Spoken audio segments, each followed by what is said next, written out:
Assalamualaikum warahmatullahi wabarakatuh. Sahabat Sri Story, mari kita awali kisah ini dengan bersyalawat kepada baginda Nabi Muhammad Shallallahu Alaihi Wasallam. Sudahkah kalian bersyukur hari ini? Sudahkah kalian mendengar kisah nyata yang mampu membuka mata dan hati? Bagaimana jika seorang wanita biasa, seorang janda dengan satu anak, harus memilih antara harga diri dan kebutuhan hidup? Bagaimana rasanya menjadi pembantu di negeri orang, dihina istri majikan sendiri, tapi justru disayang suaminya? Inilah kisah nyata yang tak terbayangkan sebelumnya. Dengarkan sampai akhir, karena setiap detiknya adalah perjuangan. Sebelum kita mulai, tekan tombol subscribe dan aktifkan loncengnya, agar kalian tidak ketinggalan kisah-kisah menggetarkan hati hanya di Sri Story. Namaku Santi, usia 28 tahun. Aku berasal dari Semarang, kota yang panas namun selalu membekas di hati. Aku adalah seorang janda. Sejak 4 tahun lalu, hidupku berubah drastis ketika suamiku berselingkuh.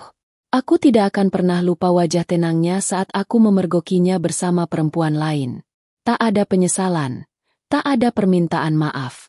Hanya dingin seperti batu. Kami akhirnya bercerai. Dan aku kembali ke rumah orang tuaku sambil membawa anak laki-lakiku yang masih balita. Ayahku hanyalah penjual gorengan keliling. Saban pagi, ia menggoreng tempe, tahu, bakwan, pisang, hingga sore hari, didampingi ibuku yang setia membantu di belakang meja. Kami tinggal di rumah kayu tua, berdinding triplek dan beratap seng. Saat hujan turun, bocor di mana-mana. Suara tikus dan angin malam menjadi teman tidurku.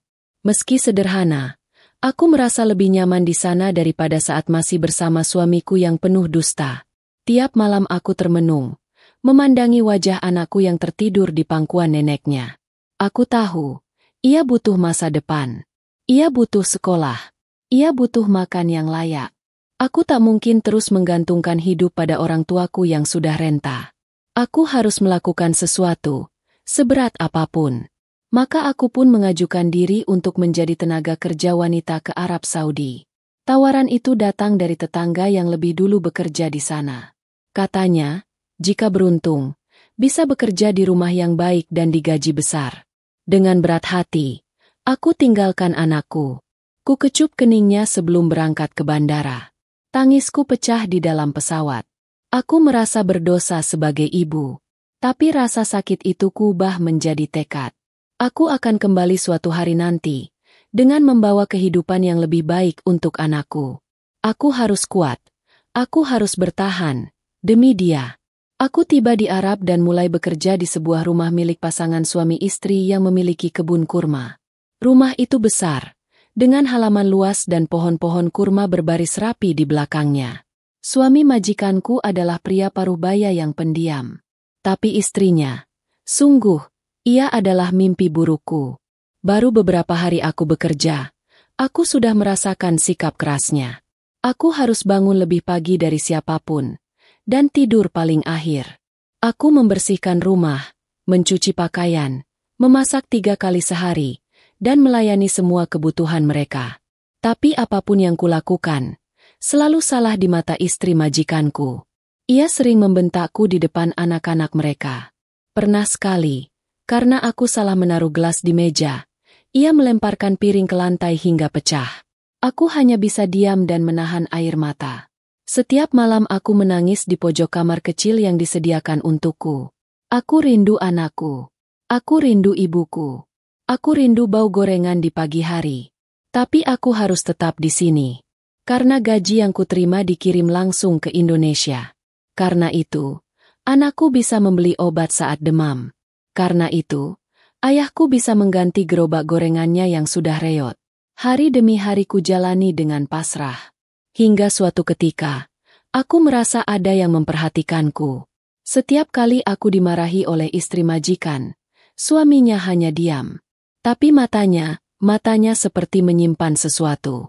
Entah simpati, atau sesuatu yang lain. Aku tak pernah menyangka, perhatian itu akan menjadi awal dari keputusan paling sulit dalam hidupku. Hari itu, suasana rumah terasa sunyi.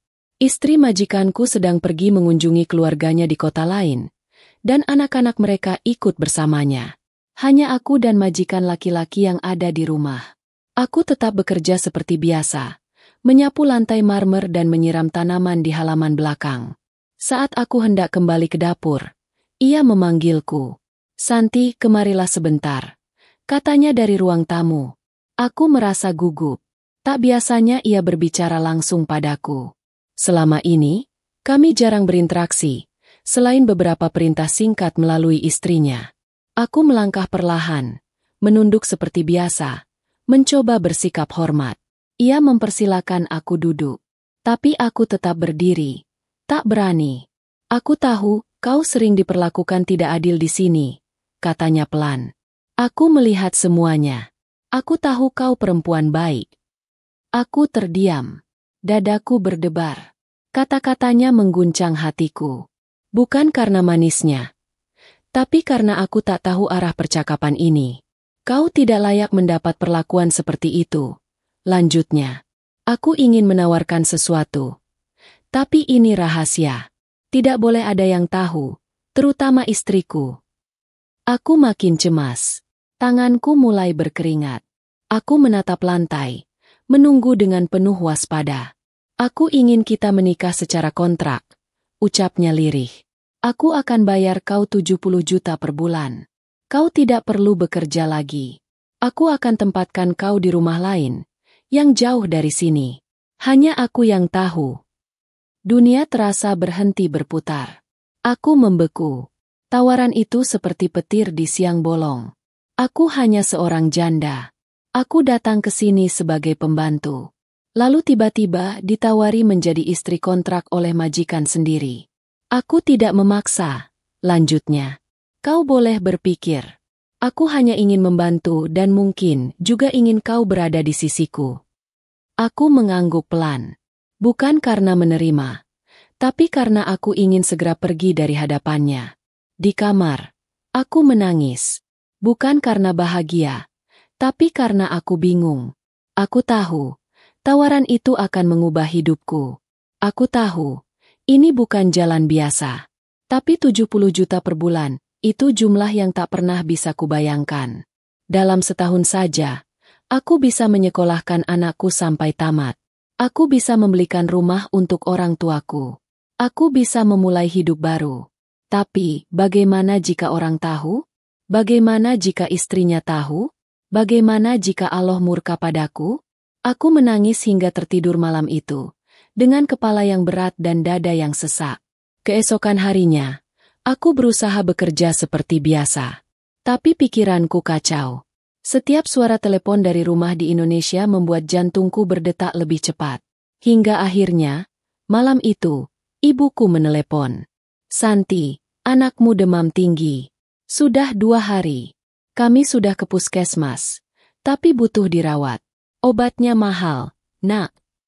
Aku terdiam.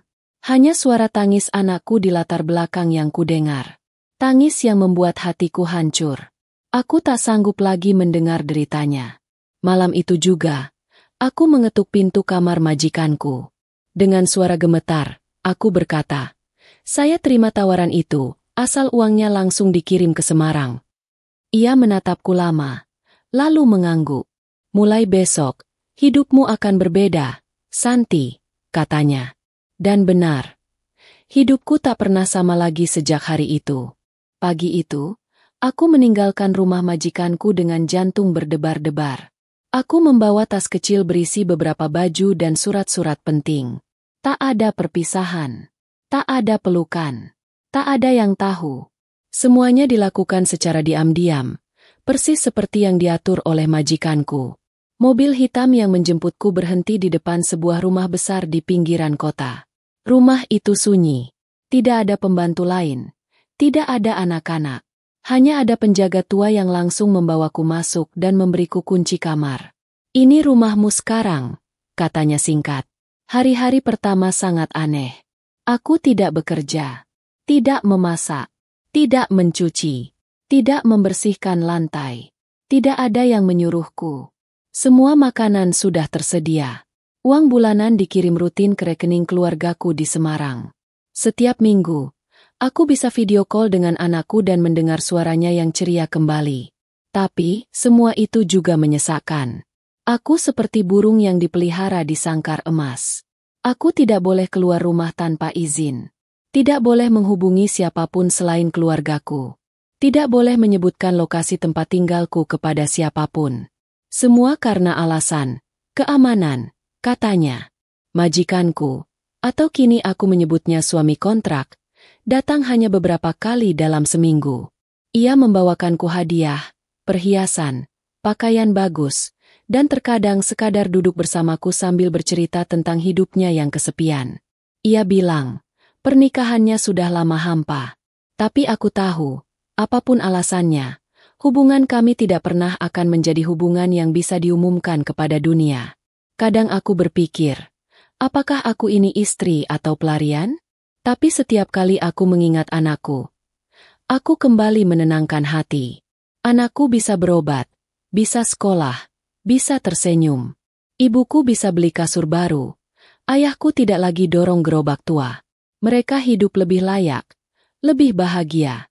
Dan semua itu karena aku bertahan di sini. Hari berganti minggu, minggu berganti bulan. 2 tahun berlalu dalam sunyi. Aku mulai terbiasa dengan kesendirian. Aku menanam bunga di halaman belakang, membaca buku yang dikirim dari Indonesia, dan kadang menulis surat-surat yang tidak pernah kukirim. Surat itu kubuat hanya untuk melampiaskan isi hati. Tapi jauh di dalam dada, aku tahu ini bukan selamanya. Aku tidak ingin selamanya hidup seperti ini. Aku ingin pulang. Aku ingin melihat anakku tumbuh besar dengan mataku sendiri. Aku ingin berjalan di pasar dengan ibuku. Aku ingin duduk di teras rumah sambil mendengar suara penggorengan ayahku. Aku mulai berbicara perlahan kepada majikanku, bahwa suatu hari nanti, aku ingin berhenti. Aku ingin kembali ke tanah airku. Aku ingin membuka usaha sendiri. Aku ingin hidup dengan caraku, bukan bersembunyi seperti bayangan. Awalnya ia marah. Ia merasa dikhianati. Tapi lama-kelamaan, ia mengerti. Ia tahu, tidak ada sangkar seindah apapun yang bisa membuat burung betah selamanya. Ia akhirnya mengangguk. Jika kau ingin pergi, aku akan bantu. Tapi jaga rahasia ini sampai kapanpun. Aku berjanji. Dan hari itu pun semakin dekat. Hari di mana aku akan meninggalkan kehidupan rahasia ini. Meninggalkan rumah sunyi di tengah kebun kurma. Meninggalkan kenangan, luka, dan rasa yang tak pernah bisa disebut cinta. Hari itu datang lebih cepat dari yang kubayangkan. Aku berdiri di depan cermin, mengenakan gamis sederhana warna coklat muda. Rambutku kusisir rapi, dan wajahku tanpa riasan. Di tangan, kugenggam paspor dan tiket pulang. Setelah bertahun-tahun hidup di balik dinding-dinding sunyi, aku akan kembali ke Indonesia. Majikanku, suami kontrakku, mengantarku sampai bandara. Ia tidak mengenakan gamis kebesarannya seperti biasa. Ia hanya mengenakan baju kasual, tampak lelah dan sendu. Kami tidak banyak bicara. Hanya tatap-tatapan panjang, seolah kami menyimpan cerita yang tidak akan pernah diceritakan kepada siapapun. Sebelum aku melangkah menuju pintu keberangkatan, ia menyelipkan sebuah amplop tebal ke dalam tasku. Gunakan ini untuk memulai hidupmu, katanya pelan. Aku mengangguk tanpa berkata apa-apa. Hanya bisikan doa dalam hati yang kuselipkan untuknya. Pesawat itu membawaku terbang melewati gurun, lautan, dan awan. Membawaku pulang ke Semarang. Ke rumah kayu sederhana di gang sempit tempat aku dibesarkan. Ayah dan ibu sudah menunggu di teras, memelukku dengan tangis dan syukur. Anakku, yang kini berusia 5 tahun, berlari ke pelukanku. Saat memeluknya, air mataku tumpah. Aku pulang, aku benar-benar pulang. Hari-hari pertamaku di kampung terasa seperti mimpi. Aku tidur di ranjang yang pernah kutinggalkan. Aku duduk di warung gorengan tempat ayah dan ibu masih berjualan.